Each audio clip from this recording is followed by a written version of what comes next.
warahmatullahi wabarakatuh. Waalaikumsalam warahmatullahi wabarakatuh. Alhamdulillah ya, sekarang hari ini kita semua sehat, diberi kesempatan berkumpul di kelas keamanan makanan ya.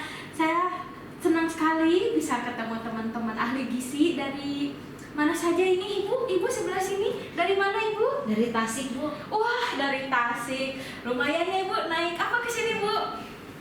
Naik itu rombongan. Oh, naik rombongan. Oh, berarti di sini ada di kelas yang lain Iya, atau di kelas banyak. di sini Ibu? Wah, luar biasa sekali. Ibu dari mana Ibu? Ibu Sylvia. Ibu Sylvia dari mana? Pontianak. Waduh, luar biasa. Di sana coipan enak ya Bu ya? Wah, luar biasa memang ya. Nah, pokoknya teman-teman di sini semoga di sini mendapatkan, kita sharing aja ya, sharing di tempat Ibu bagaimana, di tempat yang akan saya sajikan di sini bagaimana. Nah, perkenalkan, nama saya Rizka Eliana Sukmawati. Nah, saya bekerja sebagai ahli gizi di Rumah Sakit Paru Lopin Sulu ya. Nah, coba nih, ini kelihatan nggak Ibu gambarnya ini? Kelihatan ya.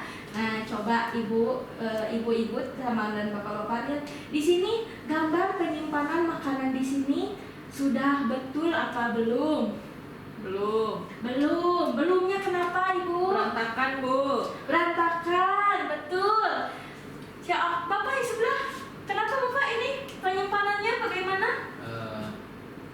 Kurang betul. Kurang betulnya kenapa? Belum ada first in first out. Wah, betul sekali, luar biasa. Ya Bapak yang sebelah sana gelap, betul ya, gelap ya. Siapa lagi? Oh iya, betul sekali. Ada baygon di sini ya sama softener masak campur jadi satu, betul sekali. Nah, kelas kali ini kita akan mempelajari, nanti teman-teman semua setelah kelas ini diharapkan dapat menjelaskan penyimpanan bahan makanan itu seperti apa.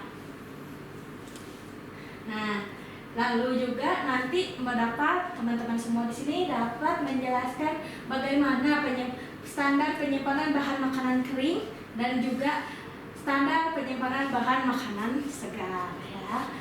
Nah, keamanan tapi sebelumnya kita harus tahu dulu nih keamanan makanan itu apa, maksudnya buat apa ya, ngapain keamanan makanan diamanin ngapain gitu ya. Nah, keamanan makanannya itu adalah terbebasnya makanan dari zat-zat atau bahan yang dapat membahayakan kesehatan tubuh secara sengaja atau tidak sengaja ke dalam bahan makanan atau makanan. Jadi ini menurut Bapak Winar. Nah, keamanan makanan di rumah sakit ini dimulai dari penerimaan bahan makanan, lalu penyimpanan bahan makanan, lalu pengolahan bahan makanan, dan juga distribusi makanan sampai ke meja pasien. Itu makanan yang kita sajikan itu harus aman. Nah, kenapa harus aman? Soalnya kan pasien itu memiliki imun tubuhnya sedang menurun dan jadi membutuhkan makanan untuk mempercepat kesembuhannya ya. Nah, kalau makanan yang kita sajikan tidak aman, yang ada bukannya malah cepat sembuh, malah makin sakit ya, jadi ada diare ya, dia jadi muntah-muntah, nanti kita kena senggol sama keluarga pasien, repot juga ya. Jadi daripada kenapa-napa mending kita mengamankan makanan yang bermulai dari sini dan juga sampai distribusi makanan. Tapi untuk kelas kali ini yang kita bahas akan penyimpanan bahan makanan.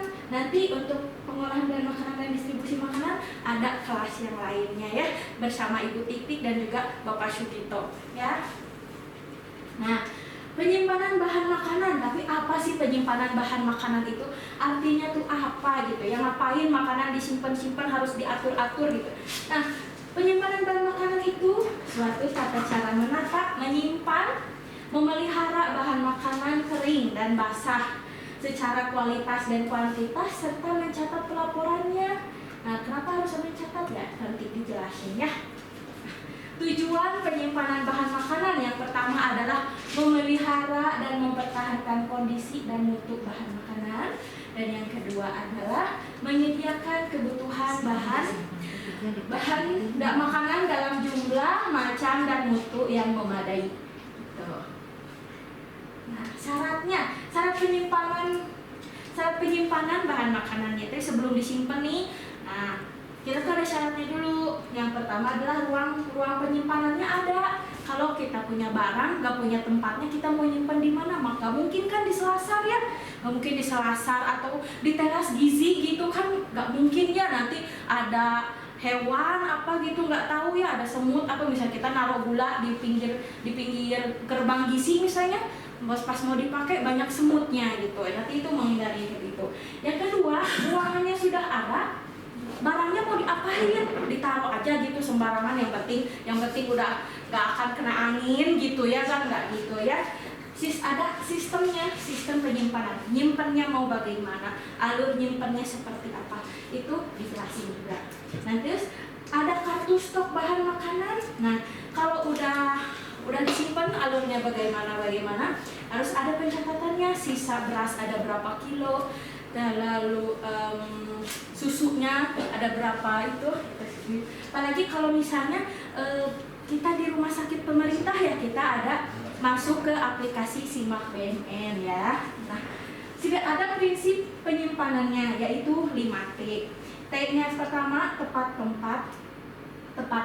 tempatnya yang sesuai, seperti misalnya tempatnya harus ventilasinya seperti apa, suhunya seperti apa, lalu jarak raknya harus seperti apa, ini tepat tempat. Yang kedua adalah tepat waktu. Penyimpanannya itu harus sesuai dengan karakteristik bahan makanan, dan juga jadi dengan karakteristik bahan makanan yang seperti itu akan membutuhkan waktu penyimpanan yang seberapa lama nantinya, ada dijelasin juga. Nah, tepat mutu, dia dengan penyimpanan bahan makanan yang kita simpan itu mutunya tetap terjaga, dan tepat jumlah. Tepat jumlahnya itu dengan kita penyimpanan yang betul, jumlahnya itu akan tetap sesuai tanpa ada pengurangan dan juga kehilangan. Kalau misalnya pengurangan karena rusak itu biasanya kalau misalnya nyimpan gula merah kan gampang mencair ya. Kalau ruangannya terlalu panas, suhunya tidak sesuai, pas gulanya kita pakai ternyata gulanya nggak ada, lah gulanya kemana? Ternyata mencair gitu ya. Lalu tepat nilai. Nah dengan penyimpanan tepat nilai ini, nilai harga suatu barangnya itu akan tetap karena kualitasnya tetap terjaga. Nah di rumah sakit kan pasti ada gudangnya, tempat penyimpanannya. Gudangnya itu dibagi dua sesuai dengan karakteristik barangnya, yaitu gudang bahan makanan kering dan juga gudang bahan makanan segar. Nah, yang pertama kita masuk dulu ke gudang bahan makanan kering ya. Nah, ini contoh di gudang tempat di rumah sakit kami ya, teman-teman semua. Ini gudang di rumah sakit Karubatin Solo. Nah, standarnya itu adalah barang-barangnya itu diletakkan di rak yang mudah digeser. Kenapa yang mudah digeser? Biar mudah dibersihkan ya. Jadi biar kalau nggak dibersihin ya nanti muncul serangga, muncul hewan-hewan yang bakal bikin rusak barang-barang seperti itu. Nah, lalu raknya harus yang kayak bagaimana raknya? Kalau bisa bahannya yang dari baja, dan juga jarak rak dari lantai segini 16 sampai 30 cm. Jangan sampai terlalu dekat sama lantai. Lalu 10 sampai 15 cm dari dinding. Itu juga takutnya si dinding itu kan lembab ya, nanti ke barangnya malah menjadi rusak. Lalu 30 cm dari langit-langit, sama itu juga harus jaraknya dijaga ya. Kalau barangnya berat seperti beras, itu kan nggak mungkin naruh di rak ya, jadi dia naruhnya pasti di bawah di lantai. Tapi kan karena tadi nggak boleh langsung di lantai, jadi bisa memakai palet barang gitu. Nah gitu. Nah itu si paletnya kalau usahakan jangan terbuat dari kayu, soalnya kayu kan gampang keropos, dan juga nanti takutnya kena rayap makan si kayu, lalu si rayapnya merusak bahan makanan yang ada di atasnya gitu ya. Selain itu terbebas dari serangga dan hewan pengerat. Ini bisa bekerja sama kita sama instalasi counseling-nya, kesehatan lingkungan di tempat masing-masing, dan bisa dijadwalkan untuk wanita dijadwalkan pest control untuk terbebas dari serangga dan hewan pengerat. Lalu penerangannya cukup dan juga tidak lembab. Nah, itu ada suhunya harus suhu dan kelembabannya itu harus diatur, itu biar barangnya juga tidak rusak gitu ya. Selain itu, hanya petugas tertentu yang diperbolehkan masuk gudang dan juga memegang kuncinya. Nah, kuncinya itu kenapa sih harus cuma seorang aja atau orang tertentu aja? Kalau semua orang bisa keluar masuk, nanti takutnya pencatatannya tidak tercatat dengan baik. Kan kadang kalau misalnya ada yang ngambil terus lupa lapor, nanti pas stock of name petugas gudangnya bingung barangnya kok kurang, tidak sesuai. Betul sekali Ibu ya.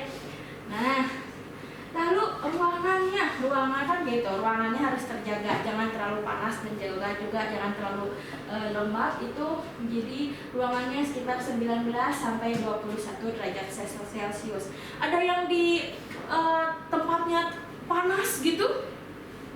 Oh iya Bapak, itu kalau misalnya ruangannya panas, betul sekali tuh kata ibu siapa ibu namanya, Ibu Suci ya. Menurut Ibu Suci bisa memakai AC untuk biar segini gitu ya, biar suhunya segini. Lalu juga kelembabannya 80 sampai 90 ini supaya tidak lembab ruangannya. Jadi di ruangan gudang itu harus tersedia termometer agar terjaga biar kepantau suhunya ya. Nah, alurnya nih sekarang, alurnya yang biasanya dipakai kan, biasa dipakai tempat Ibu juga pasti udah dipakai. Oh betul, sip kalau udah sering dipakai ya. First in dan juga first out. Barang yang pertama masuk akan yang pertama dikeluarkan gitu. Nah ini di tempat kami di ini. Jadi barang yang pertama masuk akan ditaruh di sebelah sini biar gampang sama petugas gudangnya gampang diambil. Selain itu juga, selain first in first out, ada juga nih first expire first out. Jadi petugas gudangnya nanti sebelum setelah lagi dirata, lagi menata itu sambil dilihat expire-nya. Nah, paling lama, paling duluan siapa? Nah, tenda majuin ke paling depan. Kalau misalnya ternyata expire yang barang ini masih agak lama, bisa dikebelakangin biar cepet keluar barangnya ya. Nah, sekarang masuk ke gudang bahan makanan segar ya. Yes. Oke. Next. Oh iya, aduh gimana ya ini? Ah iya. Nah, di gudang baku sebelum menyimpan ke gudang bahan makanan segar, pas setelah diterima nih barang makanan segar oleh panitia penerima, langsung nih dicuci dulu. Ngapain cuci, langsung aja taruh kulkas. Ngapain cuci dulu? Gak gitu ya, jangan kayak begitu loh. Kenapa? Misalnya nih wortel dicuci dulu, kan wortel di mana? Di kebunnya wortel itu kan dia akar-akaran ya, umbi-umbian. Nah, kalau nggak dicuci dulu banyak tanahnya sini. Terus kalau misalnya telur nggak dicuci dulu, kenapa nggak dicuci dulu? Atau harus dicuci dulu? Kenapa Ibu? Banyak kotorannya, harus nanti bau ya. Betul sekali gitu. Nah, disimpannya gimana? Habis dicuci ngapain nih? Taruh aja gitu ya. Masa kayak gitu ya. Nah, menggunakan kontainer tertutup untuk penyimpanan bahan makanan ini supaya apa? Ini misalnya kita habis nyuci daging misalnya ya, kan daging bau anyir ya, biar enggak baunya tuh enggak bukan menulari apa ya namanya kayak Bu?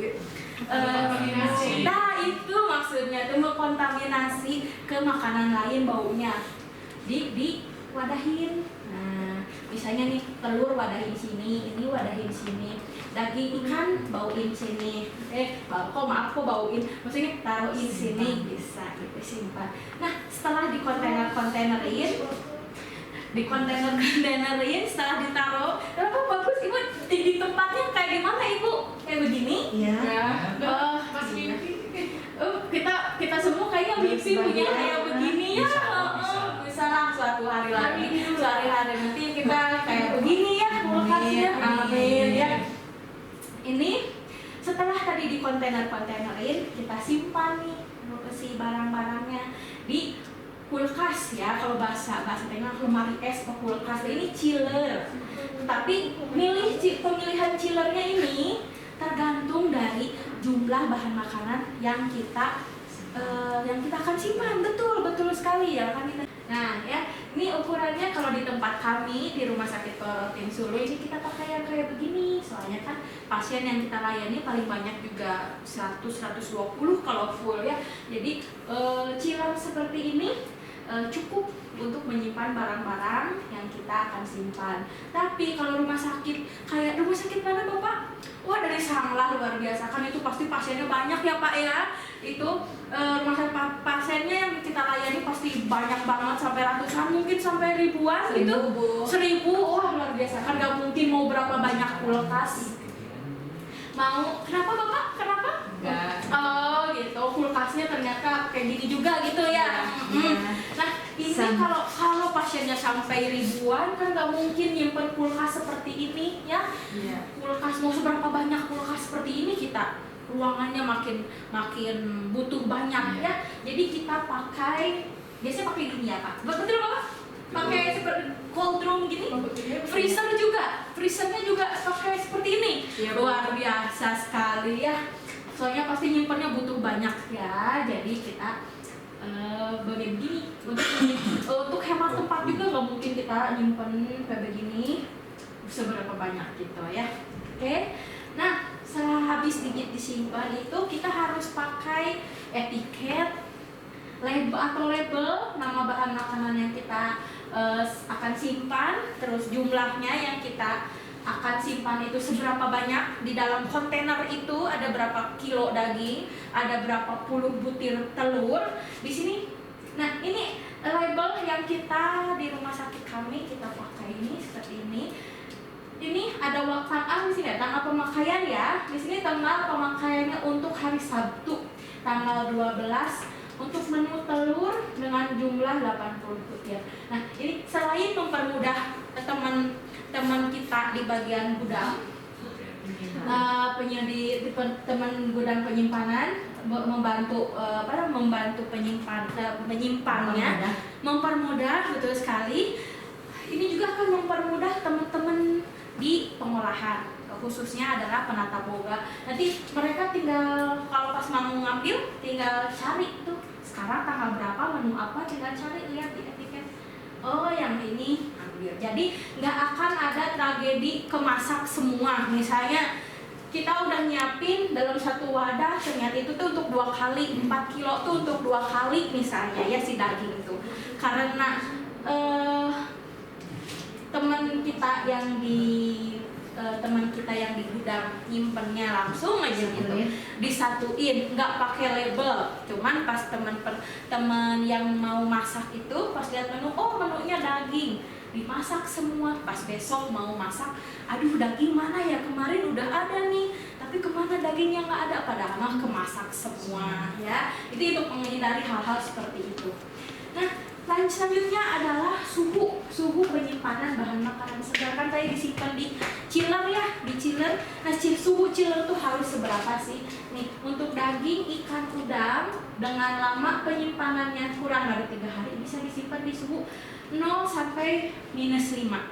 Berarti itu suhunya agak beku ya, untuk biar awet dengan suhu paling dengan selama sekitar 3 hari. Untuk kurang dari seminggu, kurang lebih untuk seminggu penyimpanan bisa di -5 sampai -10, lebih dingin lagi itu sampai beku ya. Untuk lebih dari 1 minggu nih, kok ngapain sih nyimpan lama amat? Nah lama amat nyimpan 1 minggu ngapain? Dan biasanya libur lebaran, ya libur panjang, betul sekali. Libur Natal biasanya ya itu juga suka panjang-panjang. Jadi kita membutuhkan menyimpan lebih dari 1 minggu dengan suhu segini, -10. Nah, selanjutnya adalah coba sekarang udah dari awal tadi materinya kita tanya dulu nih, syarat penyimpanan bahan makanan kering apa aja tadi yang udah saya jelaskan tadi? Tempat, betul sekali. Selanjutnya apa lagi? Tempat, setelah tempat kartu stok. Lalu ya betul, suhu. Nah itu harus dari itu. Nah kalau bahan makanan segar gimana menyimpannya? Cuci terlebih dahulu, Bu. Cuci, betul. Apalagi Bapak? Disimpan di kontainer. Gimana, Ibu? Disimpan di kontainer. Etiket dan juga suhu. Mau makanan apapun itu adalah suhu. Nah, sebelumnya ada yang mau bertanya mengenai penyimpanan bahan makanan? Kenapa Suhu Ibu? telur, Bu. Hah? Suhu telur. Oh, suhu telur tadi ada ya. Sebentar ya. Nah, telur ada di sini, Bu. Telur, buah, dan nasi olahannya untuk waktunya sekitar kurang 3 hari itu segini, 5 sampai 7 derajat Celcius. Gitu ya. Apalagi? Oh, kalau nyimpen bahan makanan yang setengah matang. Iya, nanti untuk bahan itu dijelaskan oleh sama kelas selanjutnya ya. Itu tentang penyimpanan makanan matang. Nah, setelah kita mempelajari yang dari awal sampai sekarang, yang kita bisa simpulkan adalah penyimpanan adalah suatu tata cara menata, menyimpan, memelihara bahan makanan mau kering, mau basah, secara kualitas dan kuantitas juga mencatatnya. Selain itu juga yang perlu kita perhatikan yaitu adalah suhu, cara, dan juga administrasinya, pencatatannya. Betul sekali. Nah, eat safe, makanlah yang aman. Semua orang ini punya hak untuk makan makanan yang sehat, aman, dan juga bergizi. Nah, jadi semua yang tadi kita bahas hari ini itu untuk menyediakan makanan yang aman, sehat, dan bergizi untuk semua, terutama untuk pasien kita semua ya. Terima kasih atas perhatiannya. Mohon maaf apabila ada salah kata atau tadi bercanda-bercandanya agak gimana gitu ya, nggak enak di hati teman-teman semua. Mohon maaf. Terima kasih. Assalamualaikum warahmatullahi wabarakatuh. Waalaikumsalam.